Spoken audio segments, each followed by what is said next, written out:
Okay, we are here in the studio with the Sarah Howell. Sarah just joined our team not too long ago, but she has got an interesting story that, man, when I started hearing it, I've heard bits and pieces of it, and I went, Sarah, we've got to sit down. We've got to talk about this.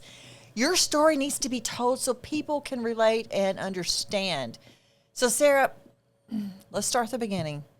Tell me what put you in the real estate business. Well, I actually wanted to get into real estate even before I moved to Texas when I was in Washington. Okay. I ran my own business. I ran a fitness and MMA gym, and one of my clients at around the age of 40 went into real estate just like I did. But I'd always, and anytime we bought or sold property, I loved it. I was always interested in it. I was never great at taking tests and things like that. And so when I talked to somebody, their response about how hard it was to pass the test and become a real estate agent intimidated me, and I never moved forward. My kids were really young, like not even in preschool yet, so I think there was a lot of things, but I've been very interested. So when my family relocated to Texas in 2022... What brought you to Texas? COVID.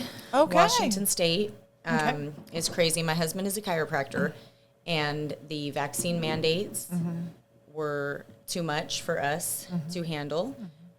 We were not going to force our employees at our office to get the vaccine, and we were not going to get vaccinated ourselves. And he went to chiropractic school at Parker Chiropractic in Dallas, and my son was actually born in Austin, and he's 11. So we'd lived here once before, but we wanted to raise our kids around family, so we moved back when the opportunity presented itself. And one day he just came home and said, we need to move. We need to go back to Texas.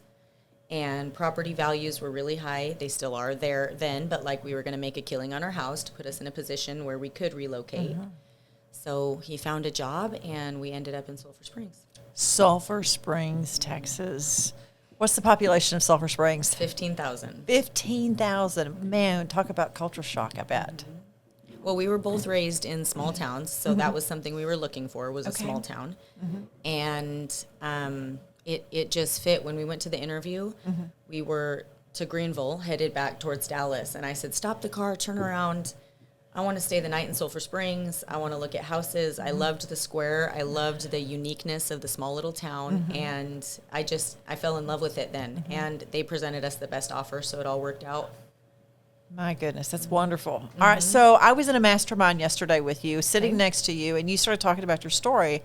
Oh, my goodness, I love the story. So let's talk about a little bit about what you did before you got in real estate.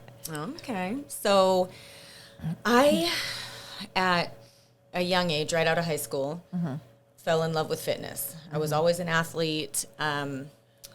In college, they told me you cannot take any more PEs, like you've literally exhausted every form of PE that we can put. You have to do something else. So I found out that you could become a personal trainer. And at this is like 2004. Okay. It was 2004, 2005. Personal trainers weren't really a thing. And so there was, in Seattle, there was a course that you could take that was 6 months in person, not just your regular certification online. So I dove in, I went and did that. And in Seattle, I kind of found fighting and really got into MMA fighting. At the time, I didn't really know there was fighting. I had done some jiu-jitsu, which came so natural to me because I grew up in a wrestling family and was always wrestling and fighting people, my family, my brothers, at parties. You know, I was wild. We had a good time growing up. So siblings growing up, how many siblings did you have? I have a lot of half siblings, but I grew up with an older sister and an older brother in the house with me all the time, and my dad. So it was a scrapping. Y'all just scrapped together. Oh, yeah. Like, my dad would come home and cut the power, and it would be pitch dark, and then you knew, like, it was basically like hide and seek in the dark, but when you found each other, you would, like, wrestle, you know? So that was... How fun. My dad grew up... Manny's just such a big part of my life, even though he's been gone for 25 years. But, I mean, when I was little, we would strap 2 life jackets on and stand up on a cliff and jump into the river, the Columbia River. Oh, wow. And I've been told mind over matter since I was little. You know, it was just very much, he would put us always in a position to succeed, but always also it was about challenging us, doing fun things that were exciting and, never easy or never comfortable. So back to getting a real estate license, you went from being a fighter. Tell me a little bit about that to being a real estate agent. Well, I hadn't fought in a while because of COVID. Basically, 2019 was my last fight.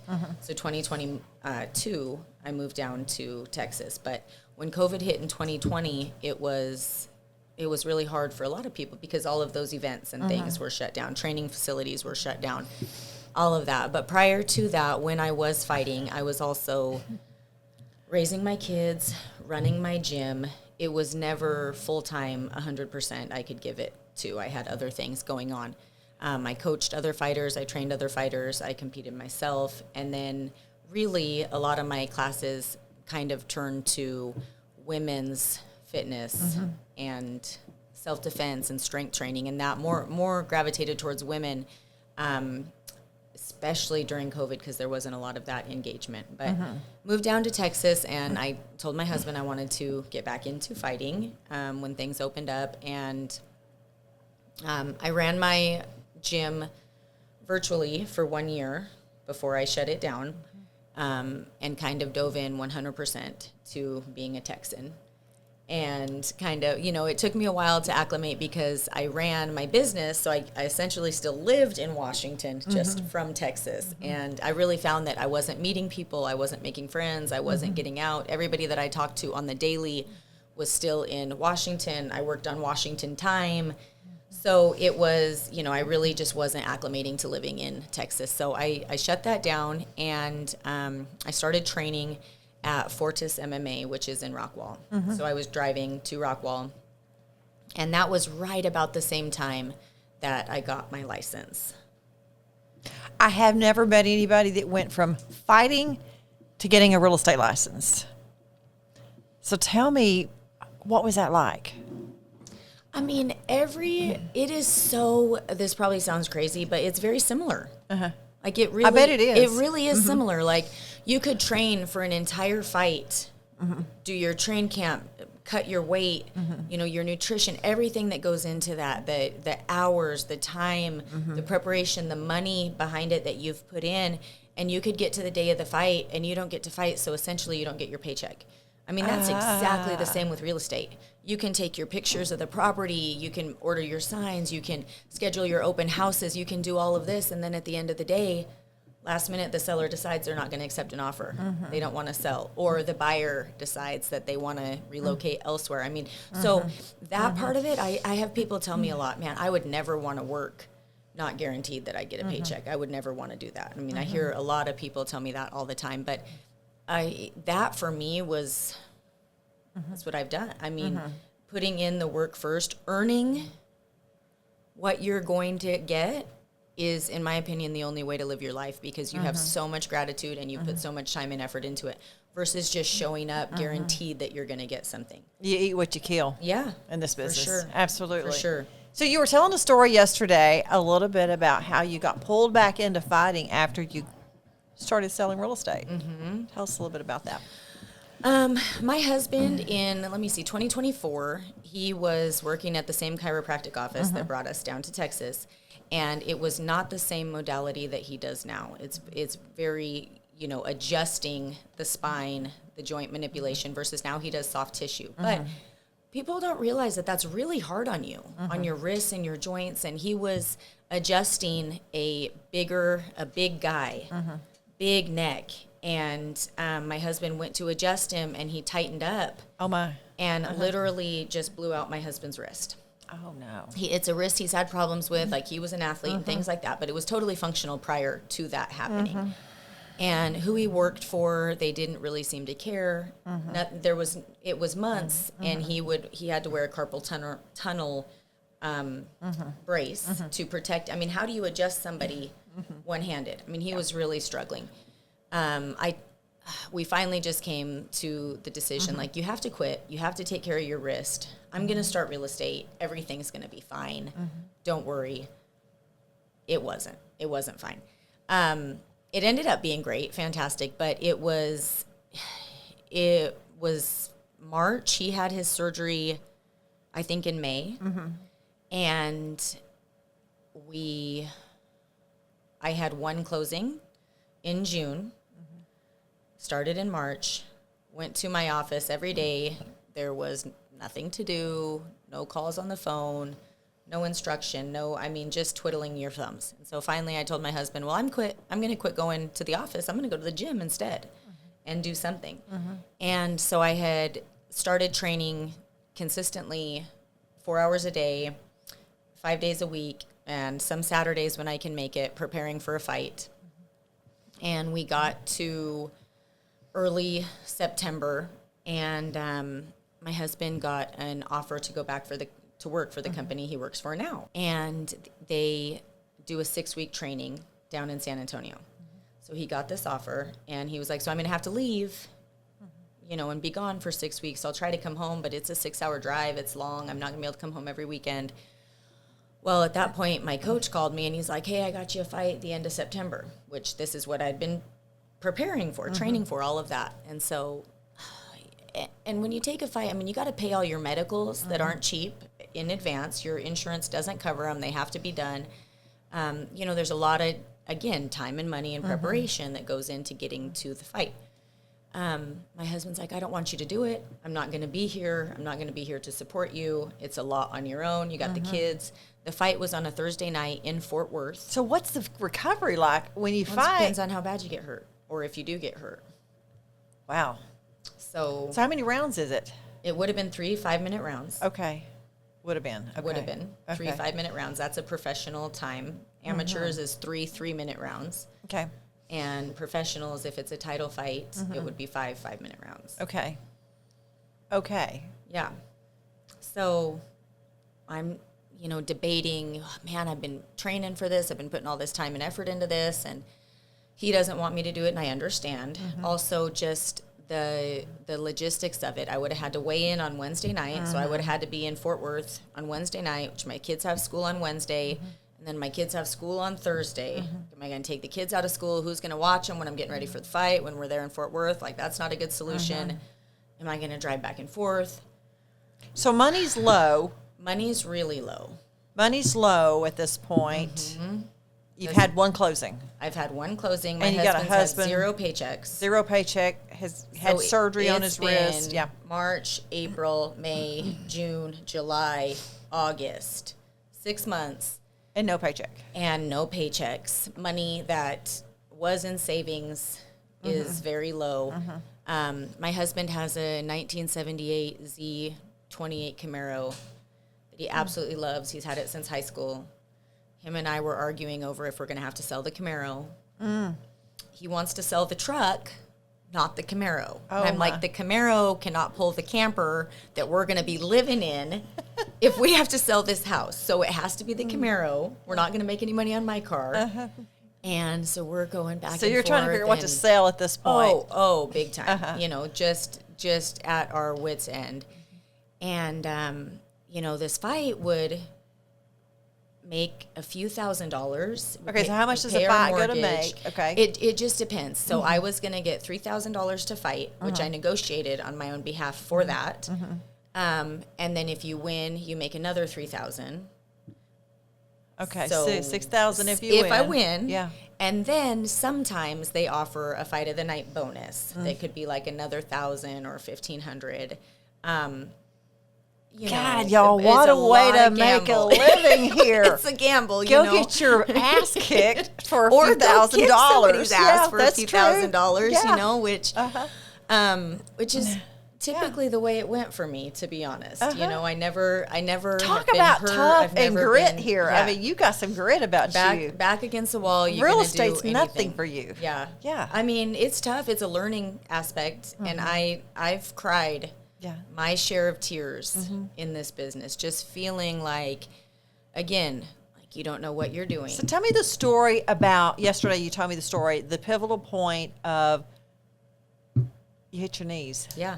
Yeah. So it was that same time I'm contemplating this fight, and I understand my husband doesn't want me to do it, but I also understand that we're not going to have another paycheck. my medical bills for all these tests could be pushed off. We could really use $5,000 to $10,000 to get us through the next month. He left, took the kids. I think they were going to a sports practice, and I was staying home. And I'm not at the house by myself very often. And I just started crying, and I fell to my knees on the floor, head in my hands, head on the ground, and almost just paralyzed. Yeah. Almost with surrender. What am I going to do? Do I do what I know that I can do? I know I can go fight. I know I can go back to that. Or, do I want to listen to my husband? You know what I'm saying? Like, I don't want to do this if I don't have his support. It's not a fact of listening. Like he says, no, you can't. But I know what I understand his reasoning, and I get that. But I feel this tremendous pressure also to be able to do something to provide. And he's going to be gone the next 6 weeks, and I'm not going to have any money. We need to do something. So, and you got babies. I got babies, and yes, and real estate's not cutting it. It's not doing anything. Yeah. It is not doing anything. The phone is not ringing with no guidance, no ideas of what to do. It's a hard part to be in when you're willing to do it. You just don't know what to do. If you don't have any clients, you don't know how to get clients, what do? You don't. You go train. You go get another job. You go do all of these things that pulls so many capable people from real estate. So I'd had a friend recently tell me a story about how she met her husband. She was coming out of a hard relationship, and she prayed this prayer that she said, God, I just need you to make it so clear that even I can't screw it up. Like, it needs to be dummy proof, like I cannot. And I just prayed that same prayer. Lord, I need clarity here. I need to know what I'm supposed to do. I'm willing to do it. Do I continue with real estate? Do I go back to fighting? How is all of this going to work out? What am I going to do? And I laid there until I think my legs probably went to sleep and I needed to move. So I got up, and I didn't, nothing changed that day. There was nothing, no feelings, still the feelings of despair and desperation, and all of these things were so heavy. I had also lost my grandma that June. And so that it was a very, very hard time for me emotionally anyway, going through a lot. But by the end of September, and this was the end of August, the end of September, I had my first 2 closings. Since my first one. So did you go fight? Third, I did not go fight. You did not go fight, okay. Because this was like on a Thursday that this happened. Over that weekend was when I got those first 2 houses under contract. Wow. So within days of that surrender, I had 2 houses under contract, and I was working those transactions, learning to work through those steps and all of that, and I haven't been back to the gym since. I've been all real estate, all in since. So you had 2 transactions just pop up. And they happened to be on the same street within a few houses of each other. Wow, that was God answered your prayers there. And then what happened? Your first year in real estate, you did how many deals? Well, the rest of 2024. 2024. I did 8 transactions. 8 transactions in 2024. Yeah. Not a full year in real estate, did 8 transactions. Some people would say, it's a pretty good deal.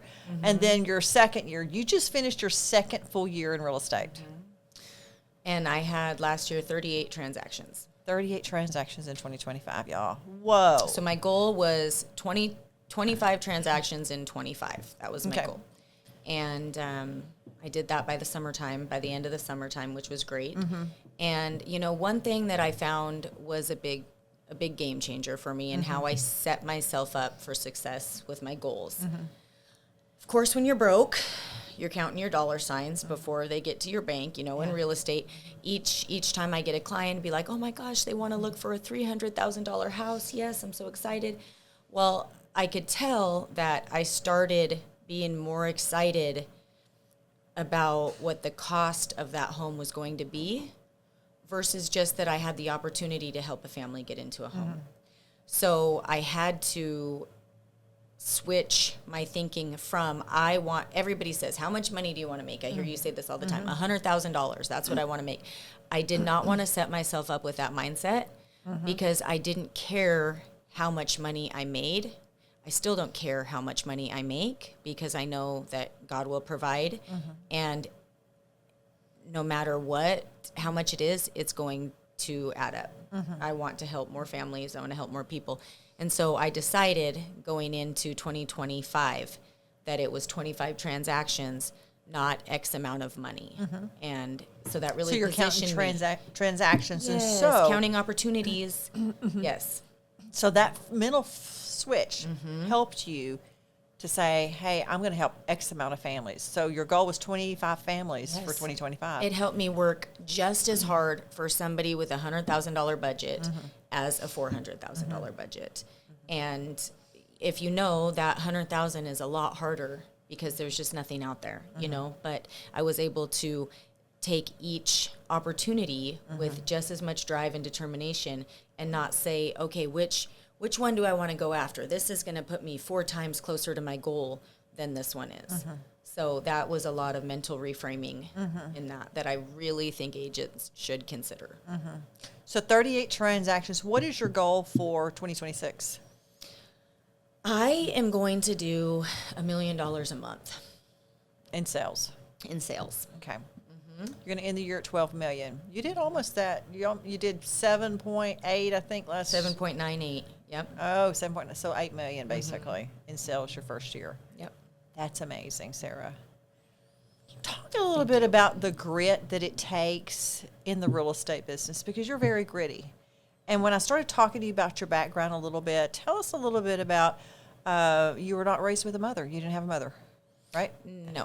No, my mom and my dad were divorced by the time I was born. Okay. And my dad got custody of me when I was about 6 months old. And I have never been around, my mom's never been a part of my life. Okay.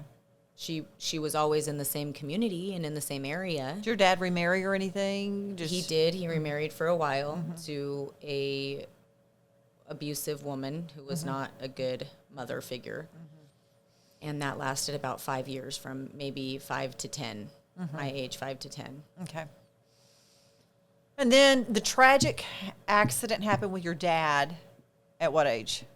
15. So at 15, you no longer had your dad. Barely 15, I lost my dad. Man, you have seen it then. You've seen some hardship. Yeah. Probably able to regulate your emotions very well. Disconnect, I think, Okay. is what people may call it. Emotional regulation, that's a nicer way to put it. But yeah, it is. I tell my daughter that the majority of my life, I've had pain in my heart that not much feels. And you just learn to live with that. Yeah. So your dad died in a tragic accident. Tell us what happened. Well, it was New Year's Eve. I turned 15 the end of November, and so I was 15 and 1 month old, and he was in Mattawa, the small community that we lived in. We had just moved to the Tri-Cities, where I went to high school and all that. My grandparents lived there. And so I had made all these new friends my freshman year, and I called him and asked him if I could go to this lock-in at this big gym that had a swimming pool and a rock climbing and, you know, all this. All my friends are going. Can I go to this lock-in for New Year's? And he said yes, and was excited to get off the phone, and the last thing that he said to me, I was about to hang up, and he said, "Sarah May." That's what he called me. And I said, "Yeah." And he said, "I love you." And I said, "I love you too." And that was common for us. We were a family that said, "I love you." Christmas shopping at 15 years old, I'm walking around the mall holding hands with my dad, joking and laughing. I mean, we were very, very close. And so that wasn't uncommon, but I am very thankful for that last opportunity that I got to hear him say that. And so the next day, New Year's, we all went to Mattawa, where he was last, for a New Year's celebration at my aunt's house, and he never showed up. And so there was some kind of panic. People were wondering, nobody could get a hold of him. We were talking about when they last heard from him. And nobody, it had been, 12 hours or so since anybody had heard from him. That's very uncommon. I mean, we didn't even know where he slept. We didn't even know where he last was. And so we actually looked up on to the hill out from where we were, and we could see his truck. And we could see that his door was open. And so they went and inspected it and kind of followed his tracks up this ridge line that lined a cliff. It's a beautiful view. He hunted out there often, had friends out there and all of that. But quite a ways up the side of the ridge, they found the dogs that he was with. And they were waiting by the edge of the cliff. And he had fallen from the cliff and was passed away when he was found. Wow. Your life changed at that point, obviously. Where did you go live at that point? Went to live with my grandparents it's not the town that I was living in. I was in Kennewick, but it was just across the river in Pasco, and I got to stay at the school that I had already started. But yeah, I went to live with his parents, who had always been a major part in my life, not having my mom. My grandma was always in my life as my mom anyway. She had only moved away from Mattawa through middle school, so just 3 years that she had moved. Other than that, she lived just up the road from us. Okay. What a heart-wrenching story of how you didn't have both parents at that point.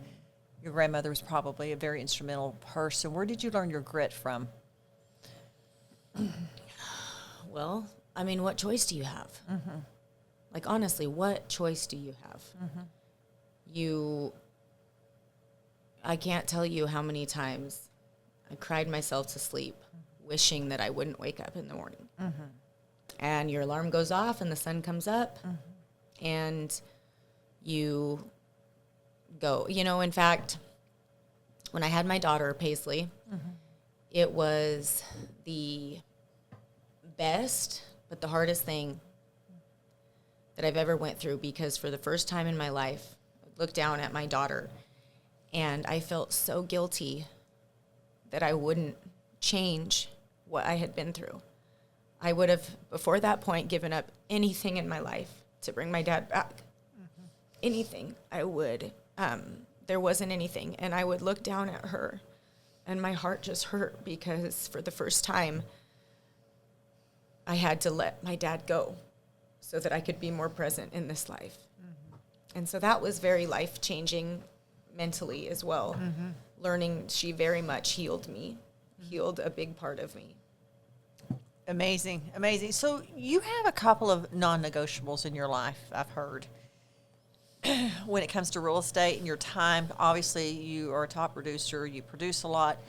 What are your non-negotiables? I try make a huge effort to position myself to where I'm always available for my kids' games or important school functions. I coach my daughter's volleyball team, her club team. I've coached my son's basketball team in the past. And that doesn't mean that I just have that flexibility. It means I work harder on the other times to make things happen. And the second non-negotiable was? Sundays. Yep. I do not do any showings on Sunday, and I do not miss church for real estate. Nice. I love that. I love that. I love that. I know your husband has got to be proud of you. Oh, he is. He's always proud of me. He's such a good guy. And I'm so proud of him as well. I know a lot of times I think it's hard. I know it had to be so hard from him. He gave up a thriving practice in Washington State to move here, and it was his decision. I mean, he wanted to, but it just hasn't panned out the way that he thought it would, or the way that we planned for it. And then he got injured, and then the surgery and the recovery period, and we both got into. He got back with his company about the same time real estate took off for me. And I know a lot of times it's not easy for the husband or who has been, providing, to kind of step into the shadow. And he is just always so supportive. He helps me whenever he can. He loves to take me on the showings so that we get more time to be together. And he's actually ready to take his real estate license, the test as well, to become an agent. How exciting. Yeah. How exciting. That's very exciting. Yeah. So he's going to partner with you? He is. He's put in his official resignation. Wow. Okay. He will be done the end of February. So you'll be a And real estate family then. We will be. And that's one of the goals that we talk about. Like, I want to be able to offer my children a way to be successful in this world, not a way to go get tens of thousands of dollars in debt for something that you may not want to do. How many kids go to college and start their life in debt? That's you know, true. me and my husband both did. You know, and not that he didn't want to be a chiropractor. He did, but who knows? You can really get started in real estate for so cheap, so affordable. And if you're set up to be successful, it can be such a freeing opportunity. You know, right now he misses so many kids' sporting events he can't go to. He can't get off work in time, or he can't go in the middle of the day. It's just... real estate can really give you your freedom back. Absolutely. That leads me to my next question. If you are an agent out there, and female especially, what advice would you give someone that's starting in the business that is on that level of frustration that you felt when you first started? What advice would you give them today? That you really need to align yourself with the right team. Not everybody just has the grit that I had, or their back is against the wall like mine was. I mean, desperation really makes you act when you don't have a lot of choices. I think a lot of people get into real estate and there's the option to, you know, well, I got into real estate, but my husband, he makes enough money and I just couldn't get any clients, and, you know, so I just haven't done anything in years. That's easy. If you're where I was, to where it's not easy and you need to either leave real estate or make real estate work, the number one thing that I can recommend for you to do is position yourself with people who want to see you succeed. Get with a broker who really cares and is going to put in the time, that is more interested in building leaders, not just working their own business. You need to have a broker who believes in you and wants to help you succeed. If you don't have somebody sitting down and going over a business plan with you, if you don't have somebody sitting down saying, hey, how are you going to find a lead today? How are you going to follow up? How did that lead go? If they have no idea what you're doing because they're just focused on their own business, it's going to be very hard for you to find success getting started. You really need somebody that wants to mentor you and guide you through this process. Absolutely. Absolutely. I 100% agree with you. You know, when I first met you, I knew you were a leader. I think we even talked about leadership. And I know that you're going to grow and you're going to do great things. I know you're growing an office there in Sulphur Springs. You're going to be building a team there. You're going to be showing people how to sell real estate. I know people will follow you because of your leadership, because of your grit and your ability to help people. I am so proud to have you with EXP, and I love having you as one of our partners. And so with that, thank you for being on this show with me. And I know that your message is what a lot of people need to hear. Well, thank you. Thank you for sharing it with us today. Thank you for giving me the opportunity to share it. I haven't ever really shared it before, especially here in Texas. So many people that don't know me like the people that you grew up with. And so it's hard, but it does feel good to kind of tell my story. Great story. Great story. Great ending. Yes. Great ending. Yeah, great ending. So thank you.